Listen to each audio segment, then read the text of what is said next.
Bonjour les humains, 2 février 2025, dans la playlist Jésus l'enquête, épisode numéro 13. Alors comme d'habitude, je mettrai la playlist Jésus l'enquête en description. Donc si vous êtes nouveau sur la chaîne, si vous voulez voir le début de cette lecture, allez voir la playlist en description. Et puis si ça ne vous intéresse pas, allez voir mes différentes playlists. Je traite de tas de sujets différents. Il serait vraiment étrange que vous ne trouviez pas quelque chose qui vous interpelle, notamment en géopolitique et l'avancement technologique et ce que les dirigeants de cette planète en font. Alors, pour reprendre le fil, je vais répéter la dernière phrase de la fois passée, hein. Donc, on commençait enfin, Jean Stone commençait à expliquer le fait qu'il y avait des confusions entre les noms euh, dans, dans les traductions bibliques, hein. Ces confusions sont d'autant plus nombreuses que les exégètes chrétiens des premiers siècles avaient tendance à fusionner deux personnages portant le même nom. Richard Bauckham en donne de nombreux exemples. Et ça se trouve dans... Donc c'est voir Richard Bauckham, The Testimony of the Beloved Disciple, page 49. Alors, le bilan de notre analyse est le suivant. 74 fois ou 74 fois, saint Irénée fait référence à Jean, auteur du 4e évangile, disciple que Jésus aimait, apôtre qui mit sa tête sur le sein du Seigneur, entre guillemets. Auteur de l'Apocalypse, pour lui, il est absolument clair que l'auteur de l'évangile et l'auteur de l'Apocalypse ainsi que les épîtres forment une seule et même personne. Et ça se trouve dans Richard Bauckham, en compte seulement 69, mais il ne donne pas les références. Donc voir Richard Bauckham, Jesus and the Eyewitness, Erdmans Publishing, 2006, page 469. 27 fois, il désigne Jean le Baptiste. 5 fois, il désigne Jean, fils de Zébédée. Il ne lui accorde jamais ce titre, mais il s'agit de passages où il est présenté comme étant en compagnie de Pierre devant le Sanhédrin ou assistant à la transfiguration. Il s'agit donc clairement du fils de Zébédée. Une fois, il mentionne les fils de Zébédée. Une fois, il mentionne un certain Jean, compagnon de Paul, appelé Marc pour éviter les confusions. Donc, vous voyez ce que j'ai dit précédemment, si on appelle quelqu'un qu'on connaît d'un autre prénom, ça veut bien dire que les prénoms veulent dire quelque chose, hein. Donc, il s'agit d'une fonction ou je ne sais pas moi, d'une particularité quelconque. Pas une seule fois, il ne nous a paru qu'il existait une ambiguïté concernant le Jean ainsi désigné. Le contexte permet toujours de trancher, même quand l'auteur écrit « Jean » sans autre précision. Le résultat le plus important est que pas une seule fois, lors des 74 fois où il mentionne Jean, ou 74 fois, l'apôtre, l'auteur du 4e évangile, il ne nous dit que c'est l'un des 12 et encore moins un des fils de Zébédée. Une analyse du contexte de ces 74 occurrences ne donne pas le moindre indice selon lequel saint Irénée, sans le dire explicitement, assimile l'auteur du 4e évangile à Jean, un des 12 apôtres. De même, dans les 5 fois où il parle clairement de Jean, fils de Zébédée, un des 12 apôtres, jamais ne nous dit-il directement ou indirectement que ce Jean est le même que celui dont il parle 74 fois ou 74 fois, par ailleurs, et qui est l'auteur de l'évangile. Ainsi, tous ceux qui affirment que saint Irénée établit l'équivalence entre Jean, fils de Zébédée, et l'auteur du 4e évangile le font sans le moindre fondement.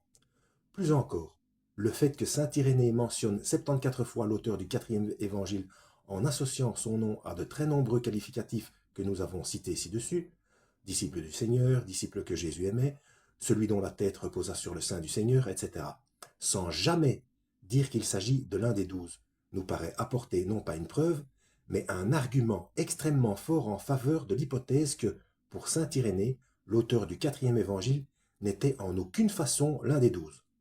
Certes, me direz-vous, il appelle à 2 reprises l'apôtre, entre guillemets. Mais cela ne prouve pas plus que Jean soit l'un des 12 que Paul en soit un. Personne n'a jamais prétendu que Paul fût l'un des 12, et pourtant saint Irénée l'appelle en permanence l'apôtre. Oui, donc ça ce sont les exégètes hein, et les traducteurs. Parce que des apôtres, il n'y en a que 12. Systématiquement, les autres, il aurait fallu les appeler tout simplement disciples. On pourrait certes arguer que le cas de Paul était spécial vu son importance pour le christianisme naissant, et qu'aujourd'hui encore on lui décerne le titre d'apôtre. Mais justement, si le disciple favori entre guillemets de Jésus n'était pas l'un des 12, et s'il a écrit un témoignage d'une importance exceptionnelle sur la vie de Jésus et son enseignement, ne mériterait-il pas encore bien plus que Paul d'être appelé apôtre? Ainsi, quand saint Irénée nous dit par exemple que l'église d'Éphèse fondée par Paul et où Jean demeurera jusqu'à l'époque de Trajan est aussi un témoin véritable de la tradition des apôtres, il n'y a ici aucune preuve qu'il mentionne les 12. Ça se trouve dans saint Irénée contre les hérésies, tome 3 et 4, voire note 2, page 59, pour ceux que ça intéresse.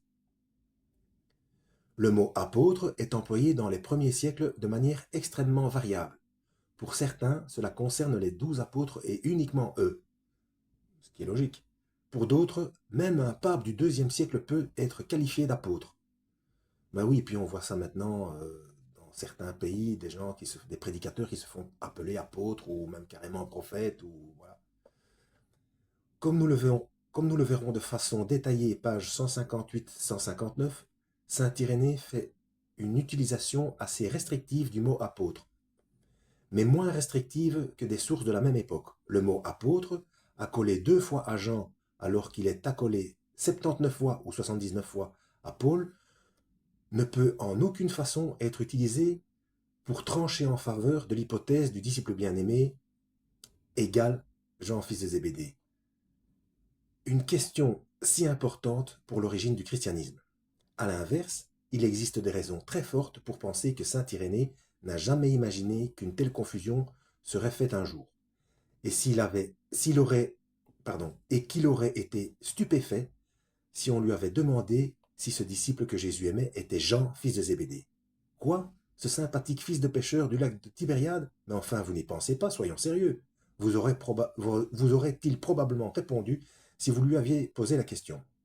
Saint Irénée est originaire de Smyrne, en Asie mineure, c'est pourquoi l'évangile de Jean, autorité tutélaire dans la région, est si important à ses yeux. Il cite d'ailleurs Jean beaucoup plus que Pierre, puisqu'il y fait référence 74 fois ou 74 fois aux disciples bien-aimés contre 56 fois seulement au chef des apôtres et au premier pape. Entre parenthèses, Paul, dont l'impact sur la région fut énorme, comme le montrent ses épîtres, est de loin son auteur favori puisqu'il le cite près de 200 fois, dont, comme nous l'avons vu, 79 fois en l'appelant l'apôtre, ou 79 fois. Et saint Irénée, qui écrit en 180, soit seulement 30 ans après la mort de Papias, nous donne une information essentielle. Dans son enfance, il a rencontré Polycarpe, qui fut le disciple de Jean, mais surtout que Papias fut un auditeur de Jean et un familier de Polycarpe. Il nous confirme ainsi que Papias et Polycarpe appartiennent tous les deux à la génération 2, entre guillemets, ayant connu quelqu'un qui avait connu Jésus, et pas n'importe lequel, le disciple bien-aimé, donc Jean l'Ancien. Cette information est véritablement une bombe atomique, car nous savons, grâce aux fragments de Papias, qu'il a connu un disciple du Seigneur appelé Jean l'Ancien, mais qu'il n'a pas connu Jean fils de Zébédée. Voilà pourquoi saint Irénée, 30 ans seulement après la mort de Papias, n'a certainement jamais pu imaginer que Jean, fils de Zébédée, soit le disciple que Jésus aimait. Ayant lu Papias, il savait que celui-ci avait connu le disciple bien-aimé. Irénée n'a pas pu inventer cela, et il n'avait pas connu Jean, fils de Zébédée. Comme je l'ai déjà mentionné, il ne cite le fils de Zébédée qu'à 5 reprises. J'ai eu la curiosité de regarder combien de fois il cite Jacques, fils de Zébédée. Eh bien, c'est également 5 fois. Et 3 fois pour Jacques le Juste, frère du Seigneur. Cela prouve son désintérêt, certes relatif, pour deux membres clés des 12. Mais l'affaire ne s'arrête pas là. Bon, suite au prochain épisode, Ça devient de plus en plus intéressant, hein. Enfin, je sais pas pour vous, mais pour moi, en tout cas, les choses s'éclaircissent. Voilà, lisez la Bible, à la prochaine, et que Dieu vous guide.